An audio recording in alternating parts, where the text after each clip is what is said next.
لو بتعمل حاجة من التلاتة دول فيوسفني اقول لك انك بتقتل بطارية موبايلك بالبطيء. اي بطارية في الدنيا العدو الاول ليها هي الحرارة، وكل ما الحرارة هتعلى كل ما العمر الافتراضي للبطارية هيقل وهتبوظ اسرع. وعشان تحافظ على حرارة اقل لبطارية تليفونك هقول لك على 3 نصايح لو التزمت بيهم البطارية فعلا هتعيش معاك.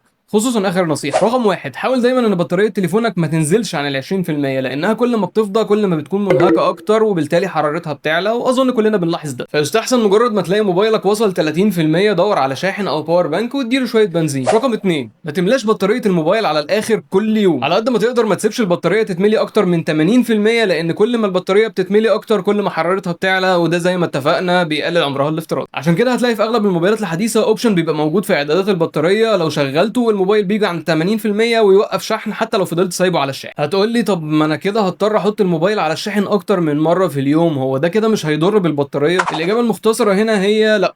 انك تشحن الموبايل اكتر من مره في اليوم ده احسن بكتير من انك تشحنه مره كل يوم لحد 100%. واخيرا رقم 3، ممنوع منعا باتا استخدام التليفون وهو على الشاحن. عمليه الشحن في حد ذاتها بتخلي درجه حراره البطاريه تعلى، واستخدامك للتليفون في نفس الوقت بيخلي الحراره تعلى اكتر واكتر، خصوصا لو انت مشغل لعبه بجرافيك عالي او بتتفرج على فيديوهات 4K مثلا. فما تعملش كده. هتقول لي يا درش طب اعمل ايه؟